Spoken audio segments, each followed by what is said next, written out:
So thank you. Sorry, I was just outside getting a little bit of sun. I'm not used to it. Normally it's raining, but hotter than this. So thank you very much. So today, I need a clicker. Here we go. So today I want to share some thoughts about something that I was talking to Richard and Heather around, like what value can I bring to the organisation today? And I think it's kind of been validated by the conversations that we had yesterday, certainly Tanya's talk, and I was talking to her yesterday about, she's kind of given me permission. She's cracked the ice that we can be a bit honest. So is that something that we want? Yeah? And so I don't like just talking at people, so this might be a little bit more interactive than you're comfortable with. So if I lean forward and prompt, that's time for yes. Okay, so what drove this is my kind of career frustrations and observations working in large multi-billion-dollar publicly listed companies as well as funded startups in Silicon Valley of, as Tanya said, product marketing is a strategic role and does X. So, okay, cool. Well, I realise there's always a grain of salt, but then you're given, go write this content. It's like, okay, cool. Then what's next? So how is it that we can translate these skills that we have? Because looking around the room and listening to people, we're quite multidisciplinary and we bring a lot of value. There's some of us that have come from traditional marketing roles, some of us who have come from product, some from sales or the field. Some people have been technical and moved more into an evangelist role. So we've all got different aspects and dimensions to the value that we can bring. How can we do more than whatever the need is, like the immediate need right now? So there might be a little bit of a lie in the term strategic. It may be more accurate to describe it as how can we become more effective within our organisations? But is that the same thing? Might be. So as product marketers or as people that deal with customers and the market, we all start with the end in mind, or at least we should. So when we're talking to customers, we think about how is it they're actually going to get our product? And so if we work backwards as kind of like a map, that there's procurement, like what do they need? What's their timeline? What are their goals? Well, their goal is how can I get at least 3% off your price? That's their KPI. Then there's legal. What's their timeline? How can I overcome negative influences? Not just like Instagram FitPo, but like people that are actively working against you inside of an organisation. Then there's the positive influences. They may be the Instagram FitSpo. Then there's your stakeholders, the people that are actually going to be touched by whatever solution it is that you're providing. There's the executive buyer that's going to sign off on this. There's maybe a board that you need to understand what's their timeline and approval process. And then how can you empower your champion? Like these are things that we think about in terms of taking our product or service or solution to market.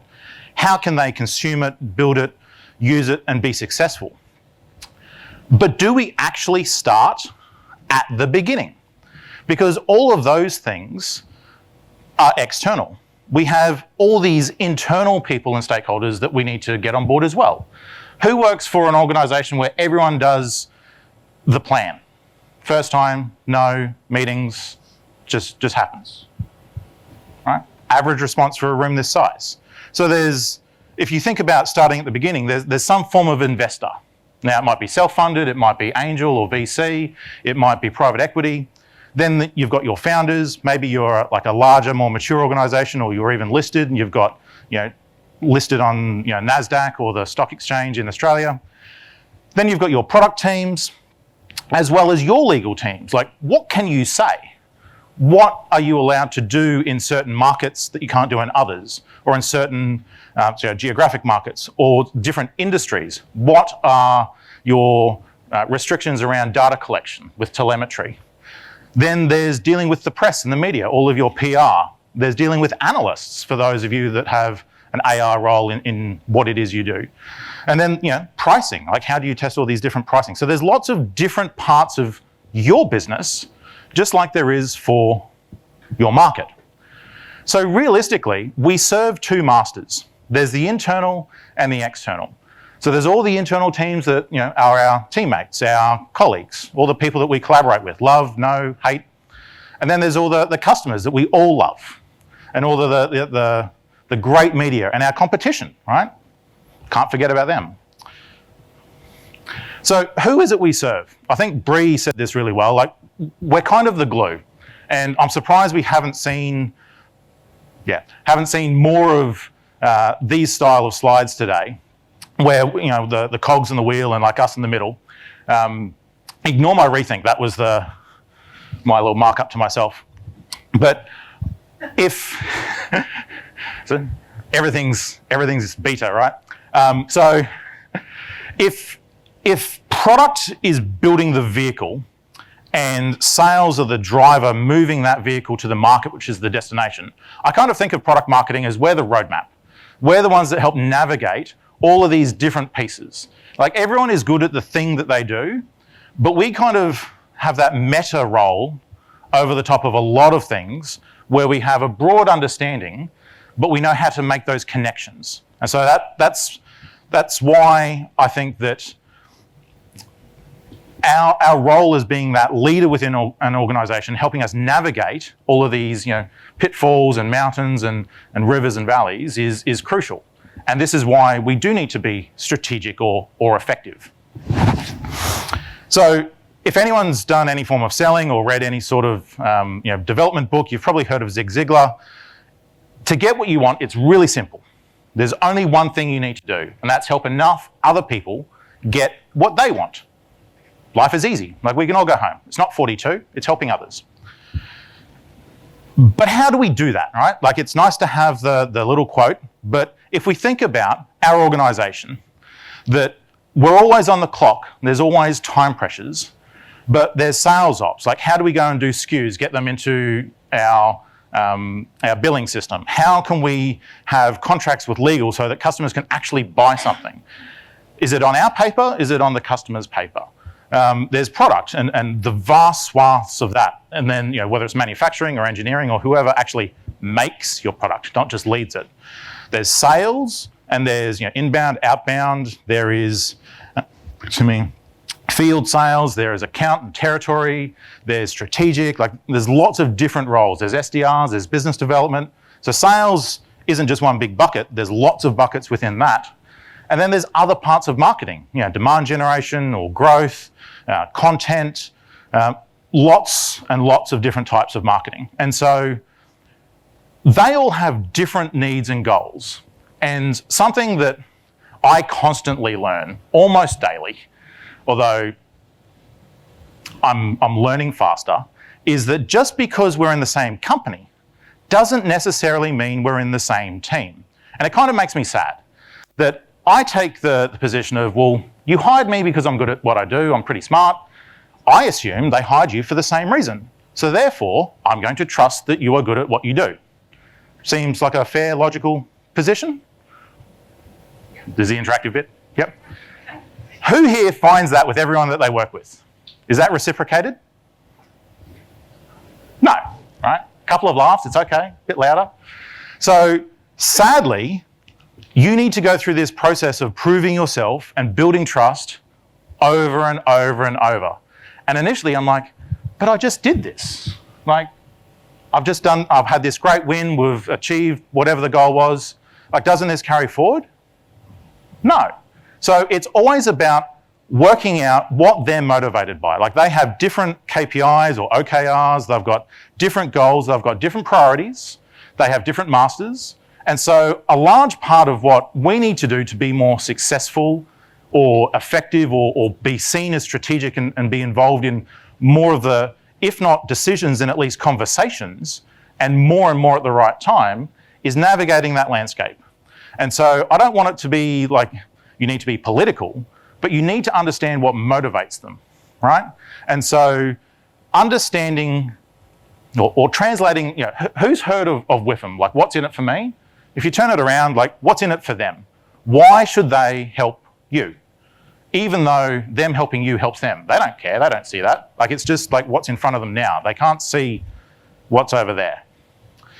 So I kind of look at this as it's two macro actions. How can I serve them in like that servant role of helping them achieve what they need to do, while at the same time get them to help me achieve what I need to do, which, as we know, helps them, but they don't see that, they don't care, right? So it's only ever like one level deep. So how can we balance those two sometimes challenging or even opposing goals? So what I've learned, and some of his books are really heavy, but like people don't care how much you know until they know how much you care. And it sounds kind of naff or warm and fuzzy, but until you can show that you genuinely care about what they're going through, what their challenges are, what their priorities are, like how tough life is for them, and sometimes it's listening. Like we just heard Bree talk about customer advisory boards, that we listen to our customers. We need to do the same internally as well, because effectively they're our customer. Now, I hate that mentality and like that ITIL way of thinking, because we should be on one team. But the reality is we're all hot, messy people, right? It's a bit like Pitch Perfect 2. You're a tiny warm mess. So if you can show that you genuinely understand and if not are able to help, but at least can empathise with what product is going through or what field sales is going through that's different to sales engineering, they're much more likely to trust you with like a real problem. So I was taught an important leadership theory, reality, by a powerlifter a couple of years ago. And leadership is not about you, it's about helping others. So if you look at this photo, who's the leader? Hands up if you think it's the army guy at the front. So who knows what the photo is before we go into... Okay, that's cool.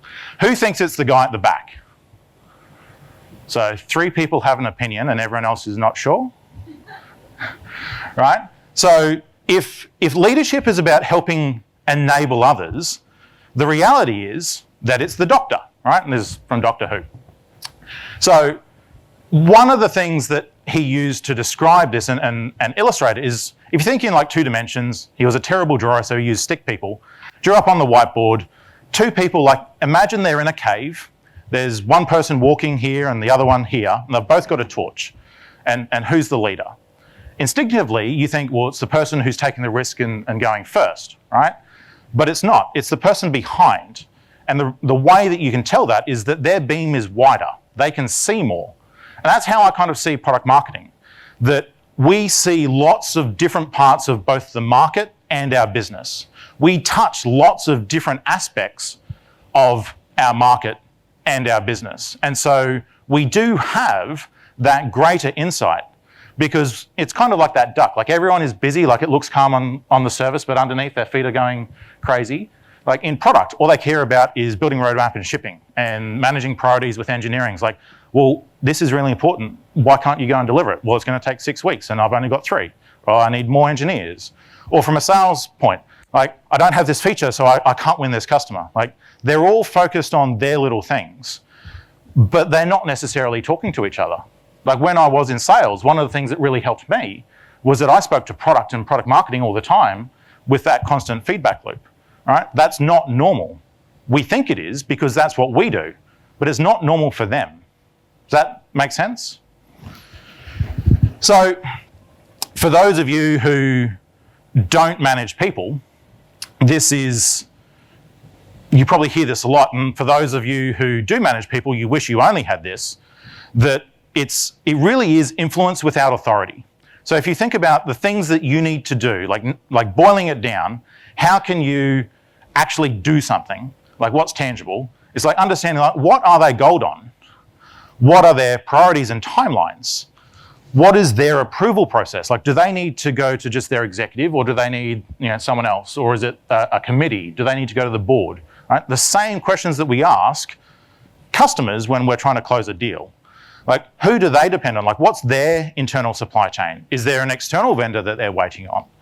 What are their timelines? And importantly, and good people always want to do this, is what is their executive's goals? Because good people make their boss look better, right? They give away the praise. Now, I'm happy to do that. I just hate when I'm told I'm wrong, and then they take the credit anyway. So if we think about putting all that together, we've got all these different cogs in the organisation. Our goal, aside from our job, is how can we get buy-in from everyone else so that for us to be successful, we're helping them, and that they understand that this is a two-way symbiotic relationship. Like, it's not just take. Like, we absolutely give, and we do that anyway, but that's not necessarily what they see.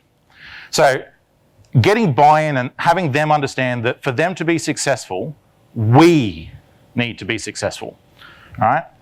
So an example, I used to run at a large software company that was listed, took a product, I owned the product from a field perspective. I took the product from nothing to, I think it was $4 million run rate in a couple of years, where the GM hated the product and didn't want to sell it. So there was like active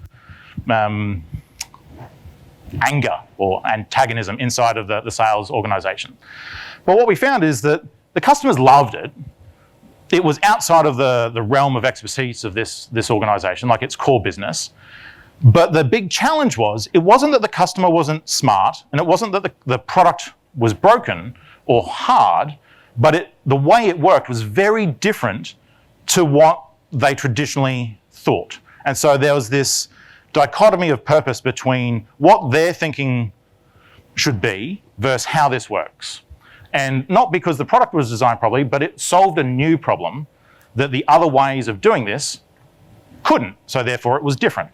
And so what we found was that there was a high loss ratio, and we were expending all this sales effort.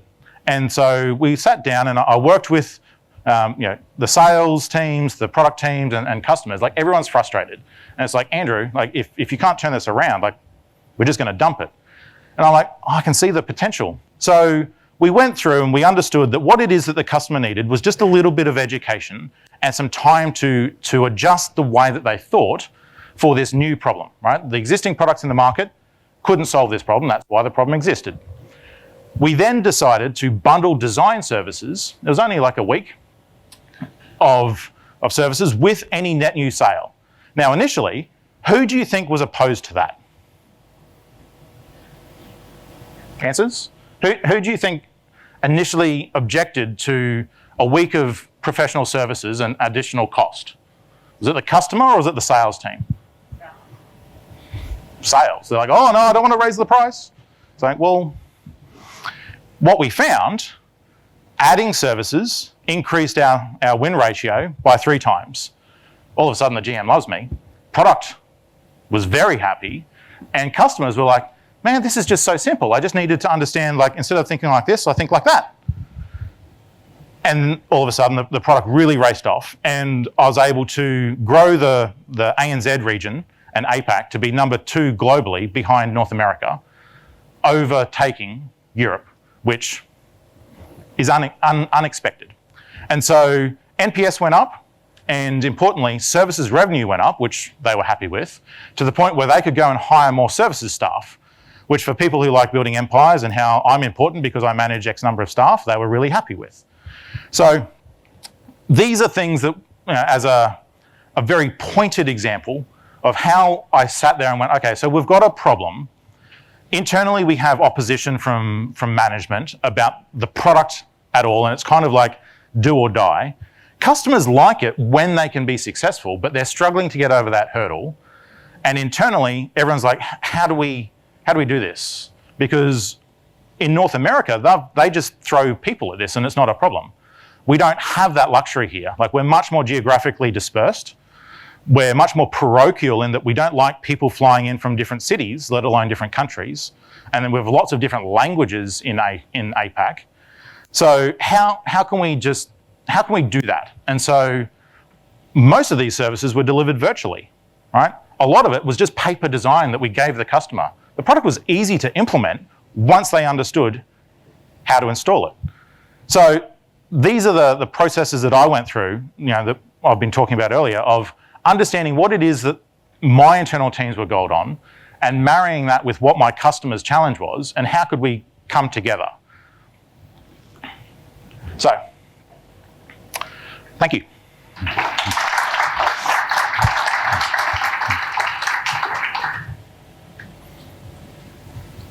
Questions? Questions people get your questions in now because there's only one come through, so we've got time. Get them in. Excellent. But we'll start with the first one because that's the only one we have. But Start with the second, man. I'll start with the second one. Omnichannel? No. Come on, Slido. Classic. Hi, Andrew. Hi. How's it going?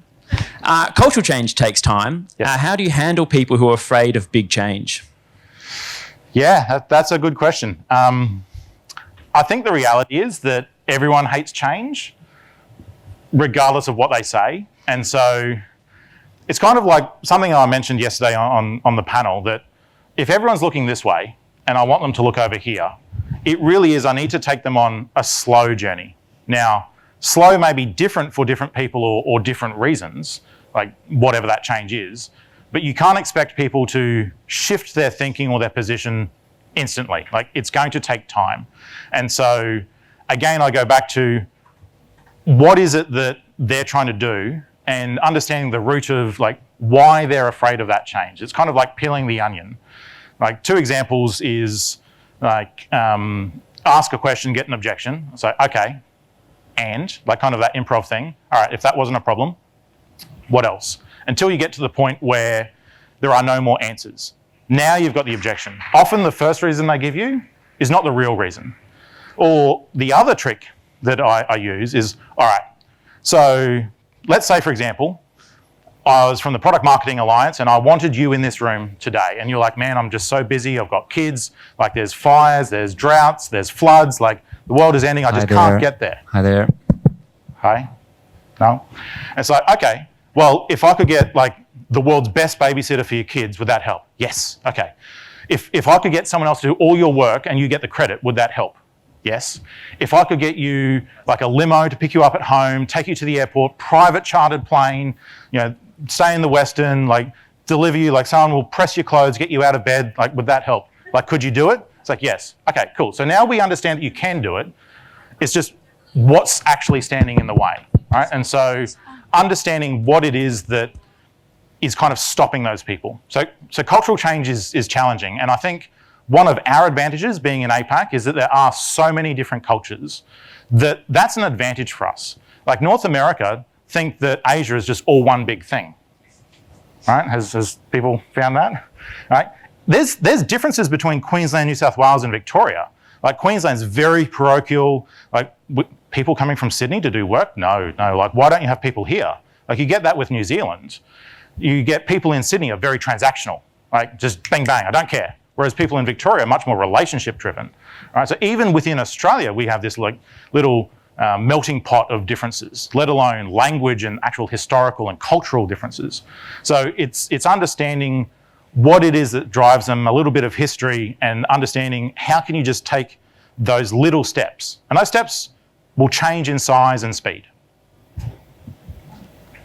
Excellent.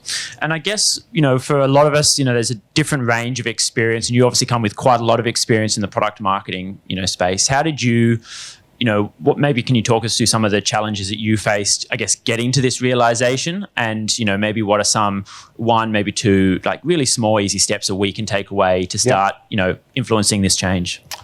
The understanding that for a smart guy, I'm really dumb. That's like, so here's a question. Am I an extrovert or an introvert? Introvert. That's the first time people got that right.